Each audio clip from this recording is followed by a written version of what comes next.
Stardate 2245.1. The D7 enters the war.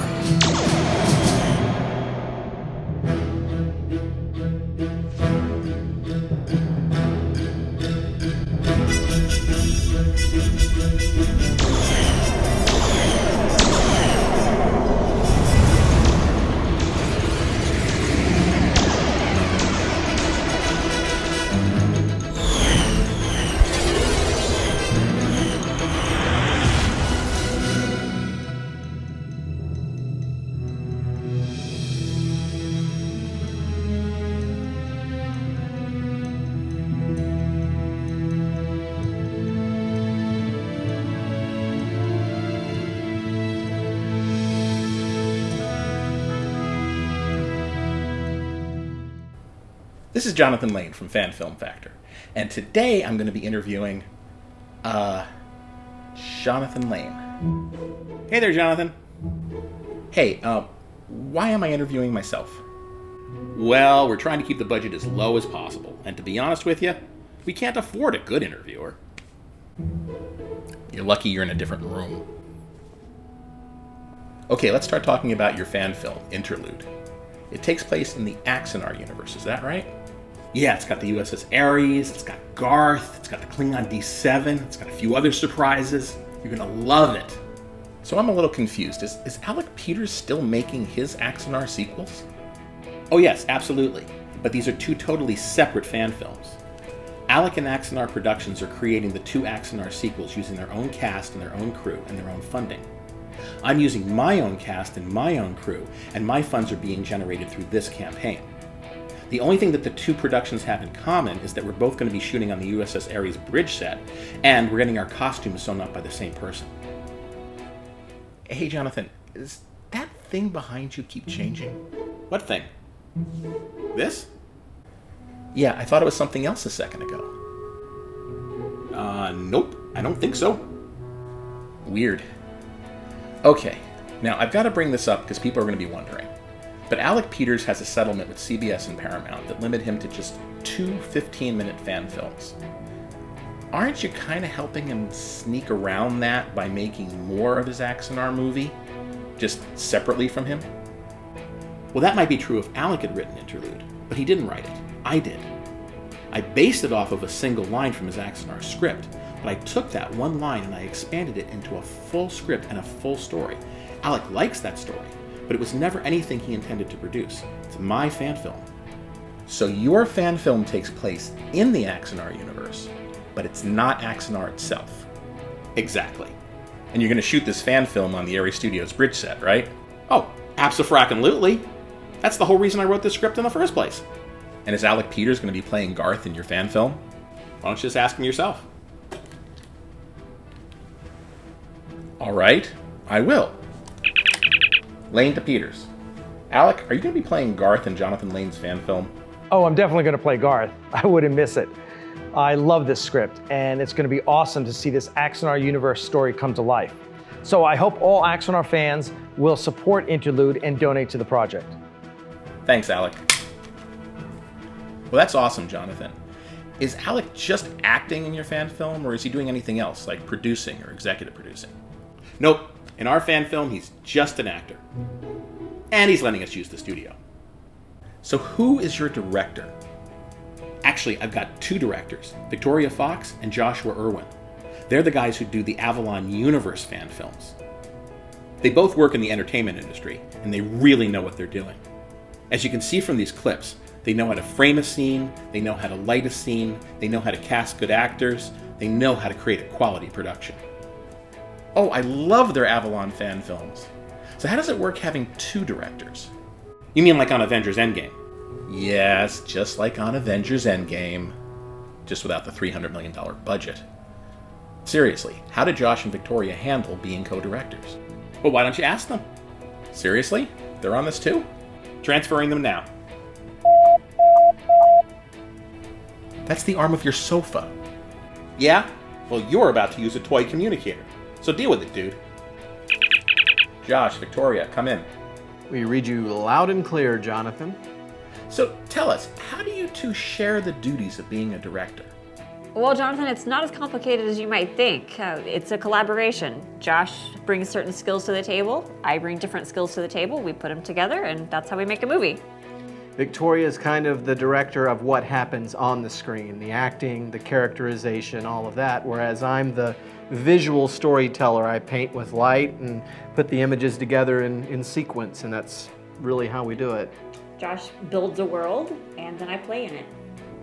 Are you psyched to work on this project? Well, we're very excited. I mean, it's always great to have a new creative challenge to work with, and it's fun to take material, to interpret that material, and find the interesting ways to do it. The Aries Bridge is very beautiful. We've been there. I'm excited about all the opportunities we have to paint with light on that set and all the fun new angles to find to photograph it from. Yeah, and I really like the story that we have with this script, a very self-contained moment with a lot of impact, so it's going to be fun for me to work with some great actors to really bring that to life. But we can't do it if we don't meet our budget, so you know, people were very generous with our Avalon Universe project with helping us meet our goals there, and we'd be very grateful to be able to bring this project to life at the quality level that I know that people expect from anything related to AXANAR. Well, thanks for opening Hailing Frequencies, guys. We'll see you two on the set for Interlude. Okay, Jonathan, back to you. So tell me, who else is working on your fan film?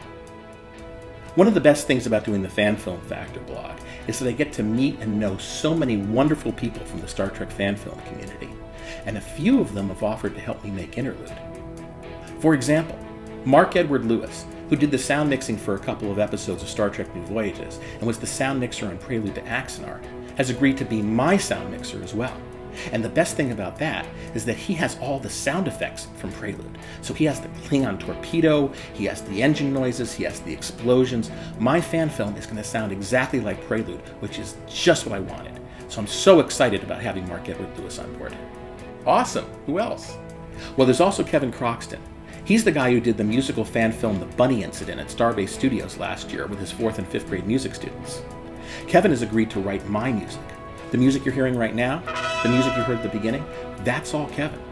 And the most amazing thing is, Kevin is an Emmy winner. I've got an Emmy-winning composer writing the music for my Star Trek fan film. Our fan film, dude. Remember, you're me and I'm you. Fine, our fan film. I don't mind sharing the credit. And who's doing our visual effects? I can't tell you. Why not? The person doing our visual effects is a friend of mine, and he's doing it as a favor, and he's doing it because he loves AXANAR. But he also does CGI professionally, and he doesn't want to use his real name, which I'm okay with. So he told me to use the name Louis Anderson, which is kind of boring. I suggested a few more exciting names to him that he didn't like Art Renderman and CG Shotmaker. I even suggested Hoppy the CGI Bunny. And then he hung up on me. Yeah, I would too. So do you have any other visual effects shots done other than the one we saw at the beginning?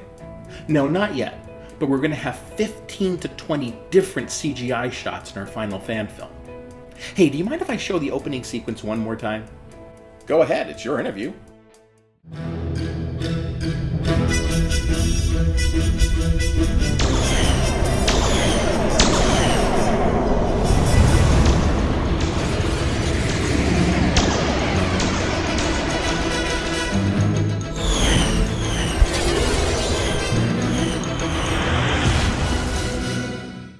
Man, that's awesome! I'm so excited. So, it looks like you're trying to raise a lot of money for a Star Trek fan film, at least these days. Why so much? Yeah, it kind of surprised me a little bit too, but Josh and Victoria and I went over everything, and in the end, that was the number we came up with. And if you're curious why everything costs what it costs, there's a link below that you can scroll down to and read the entire explanation of everything that's in our budget. Look, in the end, it is what it is, and all we can do is ask you nice folks for money, and if we reach our goal, we will make you a fantastic fan film. Promise. I noticed there aren't any perks, other than getting your name listed in the credits. The fan film guidelines say you can't give away physical perks, and we fully intend to follow all of the fan film guidelines. I know that some fan films have over the last couple of years given away physical perks, but all we're going to do is just put your name in the credits. And the more money you give, the bigger your name. And the person who gives us the biggest donation is going to have their name written on a coffee cup that's going to be put in the back of a scene somewhere. Yes, Game of Thrones reference, a lot of fun. Now, if we have money left over, we might send out some patches or some other nice thank you gift to people, but that's a thank you gift, and a thank you gift is not a perk. What's the difference? Perks are promised. You give a certain amount for a certain thing. In our case, we're not promising anything. There's no guarantee you'll get anything other than your name in the credits. So if we just barely hit our goal or we miss our goal, no thank you presents. If we get enough over it to send out some patches, thank you present. If we get enough over it to send out something even nicer, great. But no guarantees. Therefore, no perks. So what happens if you raise an extra $10,000 or even $20,000 over your goal? What a great problem to have, right? But seriously, Jonathan, you said you have a really tight budget. So if you raise a lot more than you actually need, are you going to take that extra and give it to Alec Peters to use for his AXANAR fan film? Because I'm not sure that's allowed. Yeah, it's probably not. But don't worry, that's not the plan. If we make so much that there's extra left over even after we send out thank you gifts, we're going to take that surplus and put it away for the next AXANAR Universe fan film.